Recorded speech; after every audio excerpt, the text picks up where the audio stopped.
Fala investidor, fala investidora, como é que vocês estão? Espero que vocês estejam bem. E muitas pessoas têm me perguntado no nosso grupo do WhatsApp, inclusive até mesmo eu vejo muitos comentários a respeito em fóruns e outros tantos lugares, e a pergunta mais frequente é: André, o que está acontecendo com a Irani? Porque eu estou vendo hoje ela dando assim um certo desconto. Será que seria um desconto também? Aqui no valor de R$ 7,76. Se você for ver, é a mínima histórica aqui nas últimas 52 semanas. Então a pergunta que fica é: será que nesse prazo aqui que nós temos de um ano, batendo essa mínima histórica, nós estamos falando de uma oportunidade, de uma cilada ou, sinceramente, não é nada? Bem, aqui eu preciso trazer alguns racionais para você, por isso eu vou dividir esse vídeo aqui em três partes. A primeira delas eu quero explicar rapidamente um pouco ali sobre algumas questões relacionadas ao segundo trimestre. Depois vou falar um pouco ali de como que a empresa ela efetivamente ganha dinheiro e finalmente a questão relacionada ali à própria commodity que ela está inserida e os custos atrelados a isso. E por fim, claro, vou recomendar para vocês conhecerem um vídeo que eu criei, claro, está lá disponível para a área de membros, mas eu fiz esse vídeo não faz muito tempo. Eu fiz um guia sobre o valuation da Irani.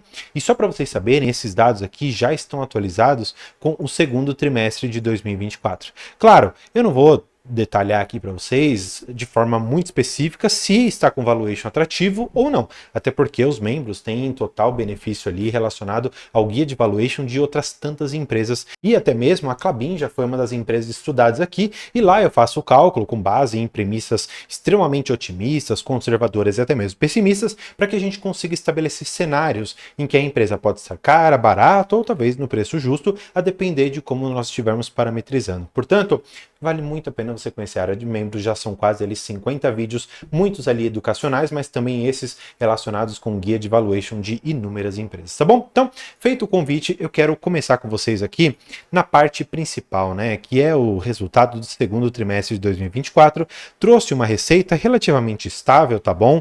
Não houve uma mudança significativa. O EBITDA, quando você vê em relação ao segundo trimestre e até mesmo a receita, você fala, tá, isso daqui está mais ou menos em ordem, mas por que que o lucro caiu 82,5%? E aí, vocês precisam se recordar, ou se não tiveram o estudo dessa empresa, houve alguns não recorrentes ali dentro. Muito por conta da recuperação de PIS, COFINS e alguns outros tributos ali dentro, e houve a restituição desse valor para o caixa, e isso entrou no final ali como lucro, mas não impactou diretamente as suas relações operacionais. Então não fez com que produzisse, vendesse mais papel ondulado, mais embalagens, só teve um efeito específico ali em relação a essa restituição no ano de 2023. Por isso, quando você pega uma base comparativa muito alta, sendo que apenas isso daqui era recorrente e você tem uma outra parte aqui grande que era não recorrente, e você compara com um ano que foi muito parelho, teve um pequeno acréscimo, um pequeno decréscimo,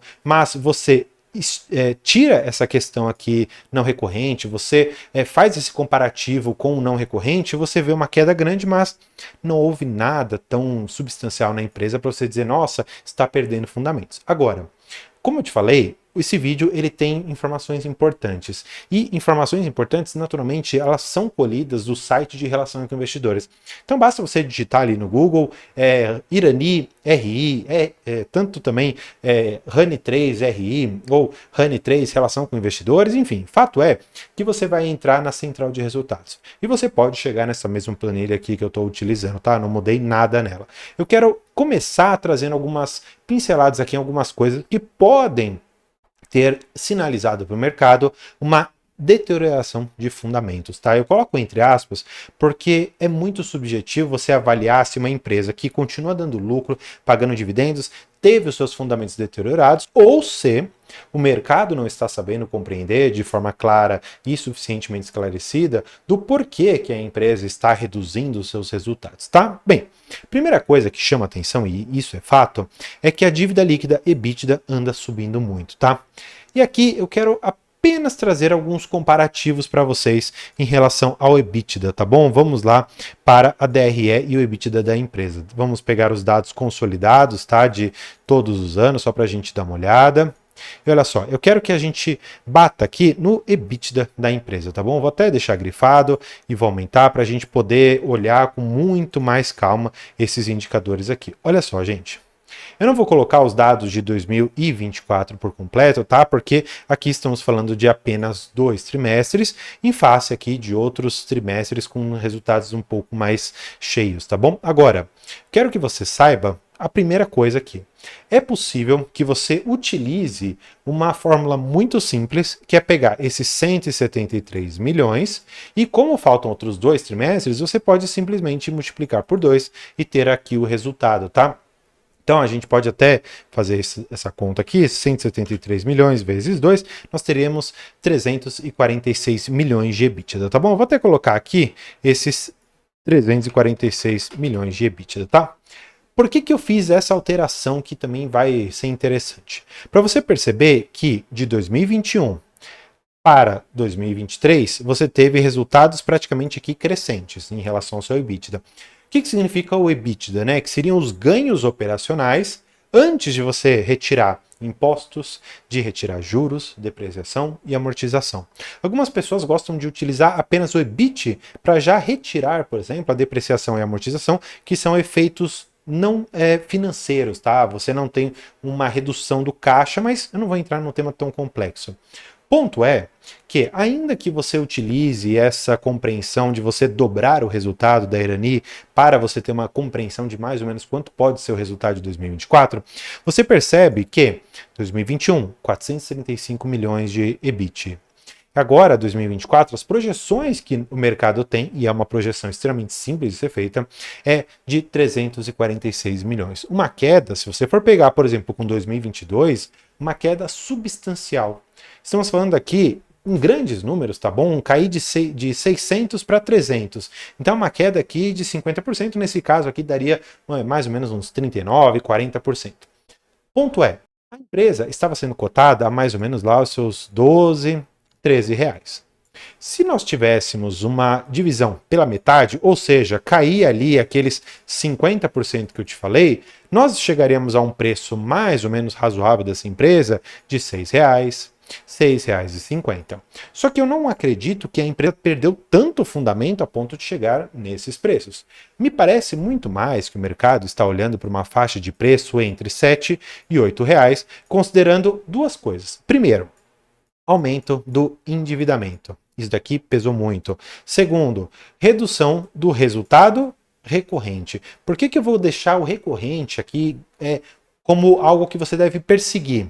Porque quando você retira aqueles efeitos tributários, e eu fiz isso lá para os membros e trouxe uma diferença gigantesca para a empresa, por isso que, mais uma vez, vale a pena você conhecer aqui a nossa área de membros, porque lá eu trago tudo isso para você mastigado e ainda te trago os números, para você ter mais ou menos ali um balizador de se você deveria razoavelmente pensar em investir nessa empresa ou não, considerando ali diversos cenários, e claro, fica a seu encargo escolher ali qual cenário adotar e se o que eu trouxe também fizer sentido.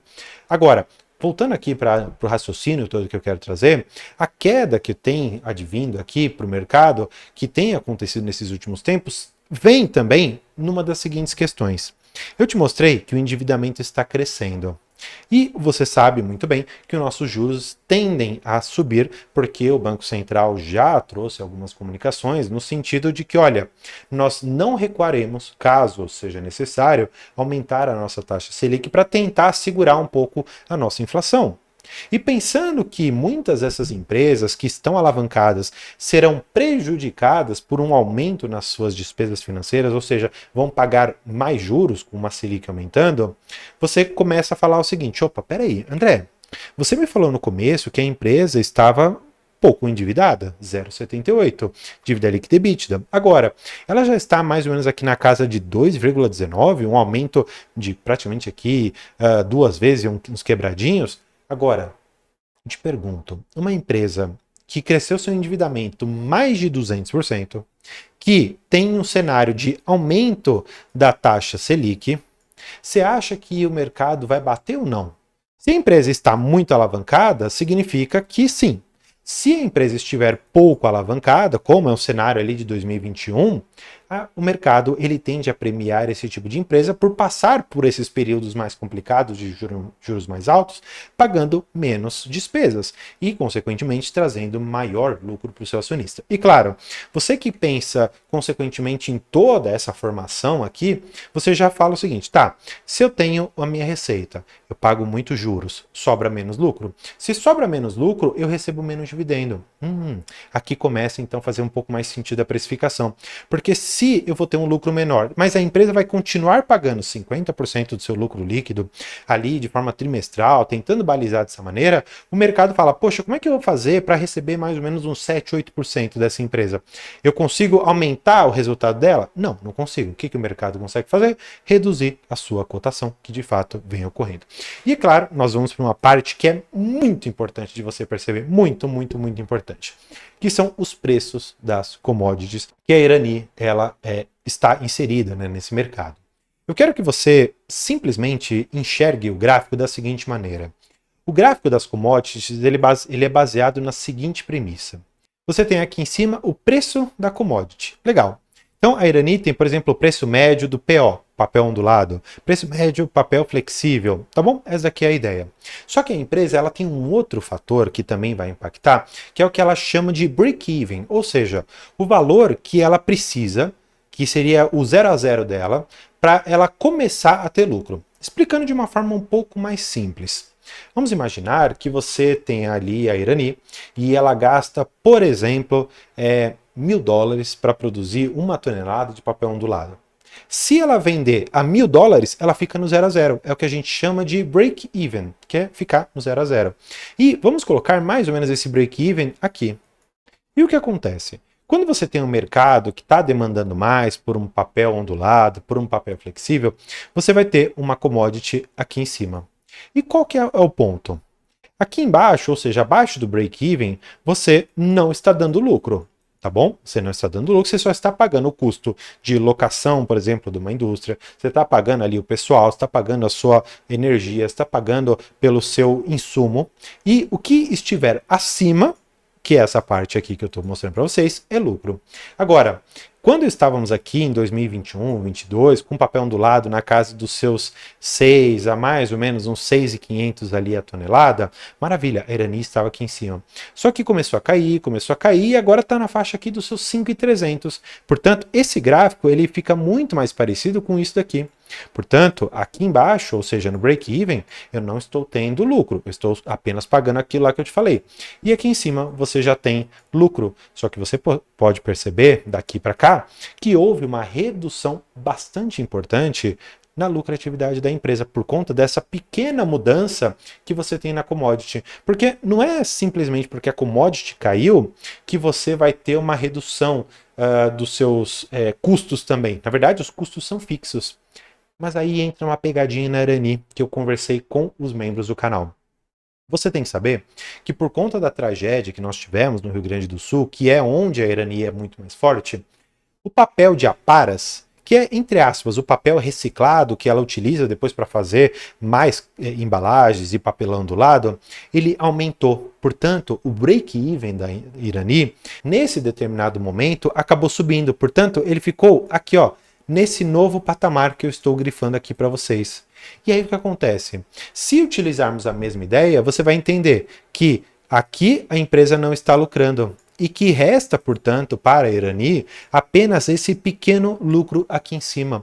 Então, as suas despesas aumentaram e o preço que você tem do seu produto acabou caindo. Portanto, o resultado final é uma lucratividade menor e, consequentemente, dividendos menores. E o mercado já está enxergando isso. André, como que eu posso encontrar alguns dados relacionados a isso? Bem, eles trazem aqui a série histórica da Empapel, que é uma entidade, tá bom? Que você precisa pagar ali para você se associar. Eu estava até no site deles aqui para dar uma olhada, e eles têm boletins que eles trazem aqui, índices de expedição de caixa, acessórios, chapa de papelão, eles trazem todos os dados, mas você precisa se associar, você precisa pagar, tá bom? Então não foi algo que eu consegui trazer para vocês. Mas nós temos aqui os últimos dados. E, por exemplo, o preço médio de venda que eles trouxeram aqui ficou na casa dos seus R$7.000 a tonelada. Só que isso aqui é um preço teórico. Isso aqui é um preço que eles pegam o cara que vendeu e tem o melhor preço, o preço mais caro, assim como aquele que tem o preço mais baixo. Então, se ele pegou um cara que tem um valor de 8 mil e um cara que tem um valor de 6 mil, tá bom, a média ficou em 7. Então, é isso daqui que nós temos. E a Irani, como nós vimos, ficou bem abaixo disso ali na média dos seus 5.300, 5.400 em algumas situações, tá? Então, a gente pode até voltar aqui, ó, ficou, ó, 5.300, aí você tem também o papel flexível que está mais ou menos nessa casa dos seus 5 mil. Então, fato é, e aí, para a gente concluir tudo, a Irani ela está caindo por fundamentos que são próprios do mercado. E o mercado também já está enxergando projetivamente como serão os resultados do terceiro trimestre de 2024, imaginando que muito ali da questão dos custos das aparas continuará impactando e que o resultado que nós temos dos custos com a commodity acabe ficando muito pressionado. E, portanto, você pode pensar como uma empresa de commodities. Uma empresa, por exemplo, como a Vale, como a Petrobras. Quando os preços das commodities estão muito altos, você tem dividendos muito altos, você tem também valores de cotação muito altos. Só para você lembrar, Vale chegou a custar mais de R$ 100 em um determinado momento em que o minério de ferro chegou ali a $200 a tonelada. A Irani, da mesma maneira, chegou a 13 quando a commodity estava lá batendo seus 6 e pouco a tonelada. Agora, com essa redução que nós estamos enfrentando, você vai ver sim reduções nos níveis de lucro, vai aumentar o endividamento e vai ter outras tantas questões que são importantes. Mas claro, tudo isso eu trouxe e claro, lá na área de membros eu tenho o valuation e o preço em todos os cenários mais otimistas, aqueles mais conservadores e os pessimistas, para que você consiga vislumbrar se algum deles faz sentido e você ter ali um balizador. Portanto, mais uma vez, faço a recomendação aqui da nossa área de membros e vou deixar, caso você já queira assistir, o nosso vídeo da Irani sobre o assunto, tá bom? Espero que tenha gostado. Por hoje é isso. Muito obrigado e tchau!